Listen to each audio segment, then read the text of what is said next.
Hi friends, welcome to அன்புடன் ஏகதான் YouTube channel. என்னம்மா இது ஒரு ஐபிஎல் ஃபீவர் பயங்கரமாக மேட்ச் ஸ்டார்ட் ஆகுது எதிர்பார்த்தோம். பட் ஒன் சைட் கேமாக போயிடுச்சு. எஸ், ஆரம்பமே ஸ்டார்டிங்கில் எஸ்ஆர்ஹெச்சுக்கு சரியில்லை. 20 ரனுக்கு 3 விக்கெட்டு. ஜேக்கப் டெஃபி பயங்கரமாக கலக்கிட்டாரு. ஸோ அங்கேருந்து இஷன் கிஷனும் கொஞ்சம் கிளசனும் கொஞ்சம் புல் பண்ணாங்க. பட் இஷன் கிஷன் ஆனாலும் கிளாஸனோட கேட்ச் கொஞ்சம் நமக்கு இன்னைக்கு வரைக்கும் கான்ட்ரவர்ஷியலாக இருக்குது. அது அவுட்டா நாட் அவுட்டா அப்படின்னு சொல்லி கேட்டால் நிறைய பேர் வந்து அது நாட் அவுட் ப்ரோ, 6 தான் ப்ரோன்றாங்க. அம்பையர் டாப் ஆங்கல கொஞ்சம் நல்லா கிளாரிட்டியாக செக் பண்ணுறாங்க. எனிவே அப்படியே விக்கெட்டு அதுக்கடுத்து வந்து யாரும் சரியாக ஆடல, சலீல் அரோரா ஆடல. பட் அனிகேட் வர்மா ஒரு நல்ல 43 ரன். இருந்தாலும் இது ஒரு டர்ஃப் பிச்சு, சின்னசாமி குட்டி பிச்சுன்னு நான் பல தடவை சொல்லியிருக்கேன். 202 ரன்லாம் இங்கே பத்தாதுங்க. எஸ், அதுக்கேற்ற மாதிரி வந்த உடனே பார்த்தீங்கன்னா என்னதான் பில்சால்ட் அவுட் ஆனாலும் விராட் கோலி, ஸோ ஃபாலோடு போய் பார்த்தீங்கன்னா ரஜத் பட்டிதார் எல்லாருமே வந்து பயங்கரமான நல்ல ஸ்டார்டிங் கொடுத்தாங்க. மேட்ச் அப்படியே கொண்டு போனாங்க. ஸோ ஒரு வகையில் ஒரு விஷயம் எனக்கு என்ன புரியுது பார்த்தீங்கன்னா, இந்த பிச்சு இப்படி தான் என்றைக்குமே மாறாது போல். ஸோ என்ன தான் டார்கெட் கொடுத்தாலும் இந்த பிச்சில் ஒரு தைரியம் இருக்கும், அதாவது செகண்ட் பேட்டிங் எடுக்கிறவங்க. அதனால தான் இந்த பிச்சை பொறுத்த வரைக்கும் நான் ஆல்ரெடி நேற்றே சொன்னேன். ஸோ டெஃபினட்டாக யார் பேட்டிங் எடுத்தாலும் சேசிங் தான் எடுக்க போகிறாங்க. எனிதிங் 220 அது கூட டேஞ்சர். ரெண்டாவது பவர் பிளே யூட்டிலைஸ் பண்ணுறோம், கண்டிப்பாக ஜெயிப்பாங்கன்னு சொன்னேன். அதன் அடிப்படையில் பார்த்தீங்கன்னா பவர் பிளே இன்றைக்கி வந்து ஆர்சிபி யூட்டிலைஸ் பண்ணிக்கிட்டாங்க. பட் அதில் ஃபெயில் ஆனது யார் பார்த்தீங்கன்னா நம்ம எஸ்ஆர்ஹெச், 49க்கு 3 விக்கெட்டு. ஸோ எனிவே மேட்ச் முடிஞ்சிச்சு, ஒன் சைட் கேம். அதை பற்றி நம்ம இனிமேல் பேசுறதுக்கு ஒன்றும் இல்லை. ஸோ சூப்பர் நாக் ஃப்ரம் ஒரு ஸ்டேட்டில் ஒரு 6 அடித்தார் விராட் கோலி, கண்ணில் பொத்திக்கலாம். எஸ், ஸோ அண்ட் பில்சால்ட்டோட கேட்ச்லாம் எக்ஸ்ட்ராடனரியாக இருந்துச்சு, 1 ஆன் கேட்ச்லாம், அதையும் பாராட்டி ஆகணும். ஸோ நாளைக்கு மேட்ச் போயிடலாமா? ஸோ நாளைக்கு யார் ஜெயிப்பான்னு சொல்லிடலாம். Mi vs KKR. இதுக்கு வச்சு லைட்டாக ஒரு ப்ரிவியூ கொடுக்குறேன். மேட்ச் நடக்க போகிறது வான்கடே ஸ்டேடியங்க. லிட்ரலி இதே மாதிரி ஸ்டேடியங்க. யார் டாஸ் விழுந்தாலும் அவங்களும் சூஸ் பண்ண போகிறது செகண்ட் பேட்டிங் தான். ஸோ நான் பவுலிங் போட போகிறேன்னு சொல்லுவாங்க. ஸோ ஏன்னு பார்த்தீங்கன்னா எந்த டார்கெட் கொடுத்தாலும் அங்கே சேஸ் பண்ணலாம். ஸோ 200 ஒரு நல்ல ஆவரேஜ் ஸ்கோர் அந்த பிச்சுன்னு வச்சுக்கங்களேன். ஸோ நாளைக்கு நடக்க போகிறது Mi vs KKR. Head to head 35 match ஆடி இருக்காங்க. ஆனால் இதில் பயங்கரமான டாமினேட் யார் பண்ணியிருக்காங்கன்னா எம்ஐ 24 மேட்ச் அவங்க ஜெயிச்சிருக்காங்க, 11 மேட்ச் தான் கேகேஆர் ஜெயிச்சிருக்காங்க. எனக்கு இந்த ஸ்டாட்ஸ் பார்க்குறப்ப ஆச்சரியமாக இருந்துச்சு. ஏன்னா கேகேஆர் காலங்காலமாக கொஞ்சம் நல்ல ஒரு டீம் தான். பட் இவ்வளோ கம்மியாக ஸ்டாட்ஸ் வச்சுருக்காங்க அகேன்ஸ்ட் எம்ஐ பார்த்தா. பட் எம்ஐ ரியலாகவே பாராட்டி ஆகணும், பயங்கரமாக டாமினேட் பண்ணியிருக்காங்க. ஸோ ரெட் சாயில் பிச் தான் நமக்கு எல்லாமே தெரிஞ்சுது. பேசிக் நல்லா எடுப்படும், ஸ்பின்னும் ஓரளவுக்கு எடுப்படும். அண்ட் பார்த்தீங்கன்னா குறைஞ்சபட்சம் 210 ஓரளவுக்கு சேஃப் ஸ்கோருங்க. Anything below 200 easily chasable target. இதுதான் நான் வந்து சொல்லுவேன். அகைன் பார்த்தீங்கன்னா பவுண்டரி சைஸ் எல்லாமே சின்னது. இது எல்லாமே உங்களுக்கு தெரியும். நாளைக்கு முக்கியமான ஒரு ஃபேக்டர் என்னவா இருக்குன்னா டியூ ஃபேக்டர். கண்டிப்பாக செகண்ட் இன்னிங்ஸில் டியூ கொட்டுங்க. இதுதான் உண்மை.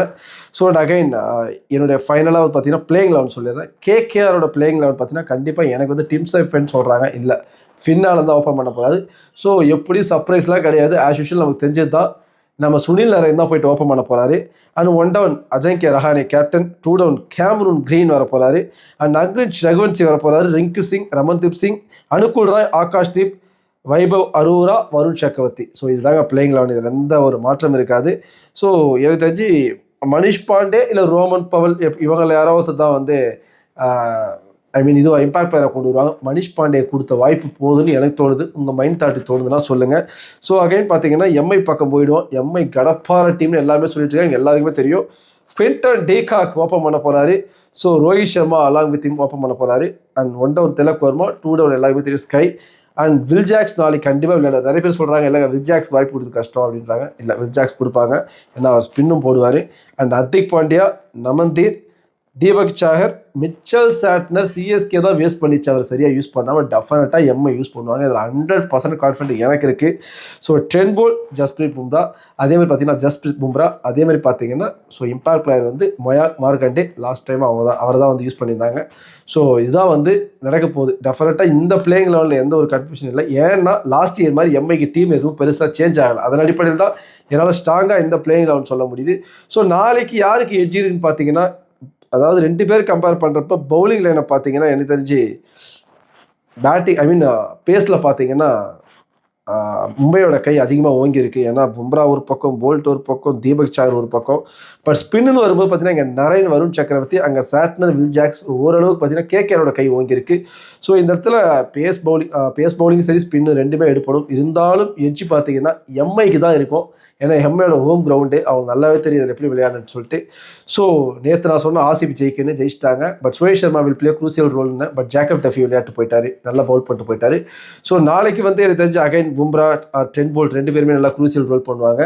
ஸோ அந்த பக்கம் பார்த்தீங்கன்னா சுனில் நாராயண், வருண் சக்கரவர்த்தி 2 பேருமே க்ரூசியல் ரோல் பண்ணுவாங்க. என்னதான் பண்ணாலும் எட்ஜ் பார்த்தீங்கன்னா எம்ஐ தான் இருக்குது. ஸோ டெஃபினட்டாக Mi going to win. So KKR ஜெயிச்சா அவங்களுக்கு ஒரு நல்ல ஸ்டார்ட், அவ்வளோதான். பட் என்னோட ஒப்பீனியன் பார்த்தீங்கன்னா பர்சனலாக எம்ஐ ஜெயிக்கும். ஸோ உங்கள் ப்ரெடிக்ஷன் என்ன? ஆர்சிபி வர்சஸ் எஸ்ஆர்எச் மேட்ச் ஒரு நல்ல ஐபிஎல் ஃபீவரை ஸ்டார்ட் பண்ணி விட்டுச்சா? நல்லா இருந்துச்சு ப்ரோ. இல்லை ப்ரோ, ஒரு one side game bro, IPL மாதிரியே இல்லை ப்ரோ அப்படி தோணாலும் நீங்கள் சொல்லலாம். அண்ட் அகைன் நாளைக்கு எம்ஐ வர்சஸ் கேகேஆரில் யார் ஜெயிப்பாங்கன்னு சொல்லிட்டு உங்கள் கமெண்ட்டை நீங்கள் சொல்லுங்கள். சேனலை மறக்காமல் சப்ஸ்கிரைப் பண்ணுங்கள். Thank you, by.